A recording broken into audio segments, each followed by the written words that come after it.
In this lesson, we're going to look at why is water important, where is water found, and what is the water cycle.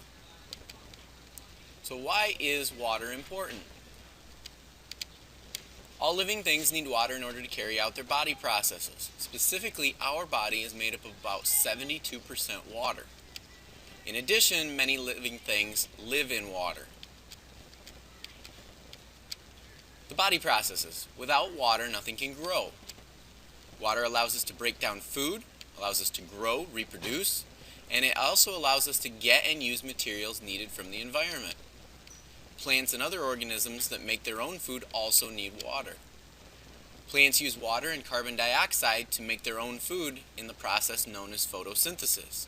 And remember, photosynthesis is when plants take in solar energy and convert it into glucose. That glucose is then later used for the energy that the plant needs. Habitats. Water provides a habitat for many living organisms. A habitat is a place where an organism lives.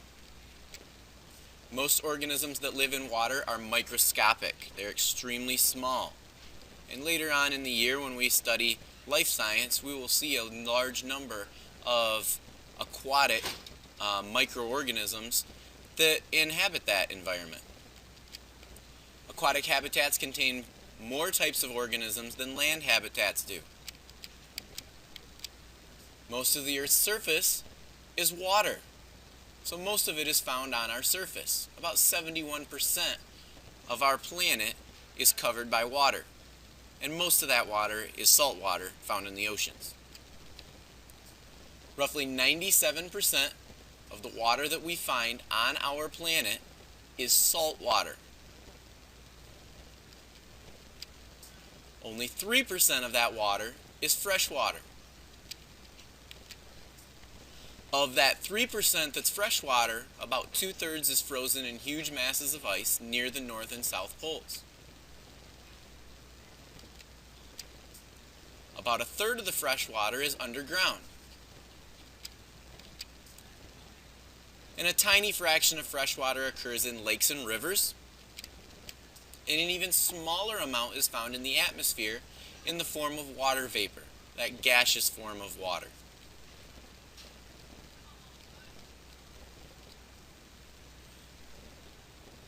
So this picture represents the same thing that we just talked about. 97% of the world's water is salt water. Fresh water makes up 3%. Of that 3%, water vapor is 0.04%. Ice is 69%, groundwater is 30%, and the lakes and rivers make up about 2.26%. Our oceans. The Pacific Ocean is the largest and is greater than the total amount of land on our planet. So the Pacific Ocean is found here. The Atlantic is the second largest, found between the Americas and Africa and Europe. The Indian Ocean, it's deeper than the Atlantic Ocean. The Arctic Ocean surrounds the North Pole. The Southern Ocean is that vast area that borders Antarctica, and it is one of the large sections of ocean found on our planet as well.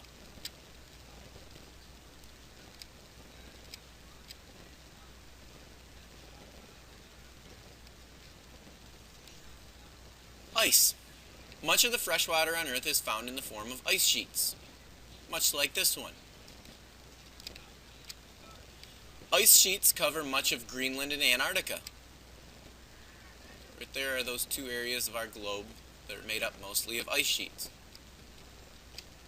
Icebergs are floating chunks of ice that break off of ice sheets.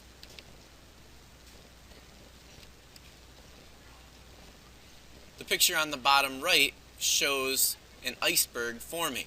This process is called calving, where a large ice sheet drops off a section of ice into the ocean. Rivers and lakes. North America's 5 Great Lakes contain fresh water, as do many other small rivers and lakes. Lakes Michigan, Superior, Huron, Erie, and Ontario are the 5 Great Lakes.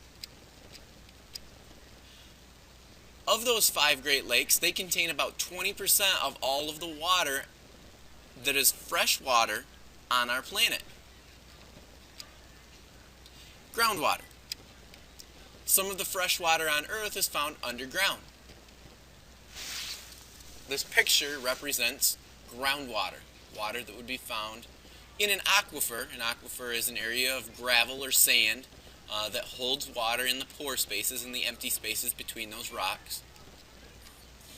When it rains or snows, the water that doesn't evaporate soaks into the ground. The water trickles through spaces between particles of soil and rock, and it eventually fills the empty spaces around the rock, and that leaves this groundwater stored within the rock. Far more fresh water is located underground than in all of Earth's lakes and rivers. So what is the water cycle? The water cycle is the continuous process by which water moves from Earth's surface to the atmosphere and back, and it's driven by energy from the sun and gravity.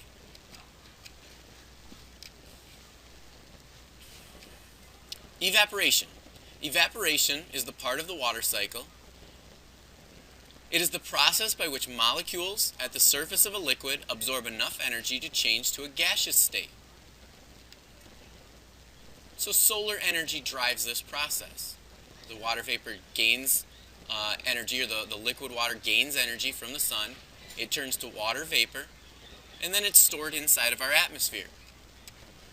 Water continuously evaporates from the surface of bodies of water, such as oceans and lakes, as well as from soil and your skin. Transpiration. It's the release of water vapor by the leaves of plants. So plants are continuously giving off water vapor. This process is called transpiration.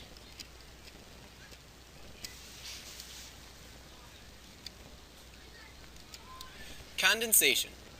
Condensation helps to form clouds. This is when water vapor loses energy and the water molecules come closer together, forming a liquid again.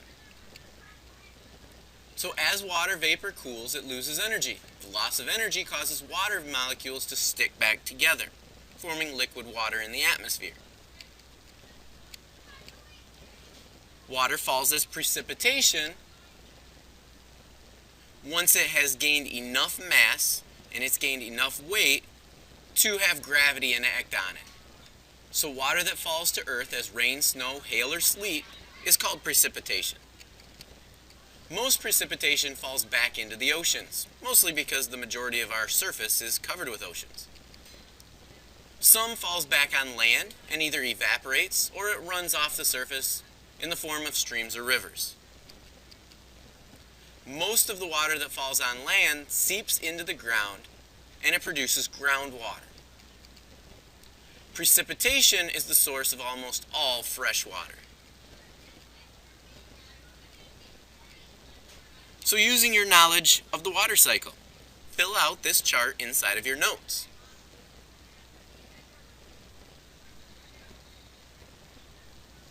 Your chart should include evaporation, condensation, precipitation, runoff, and transpiration.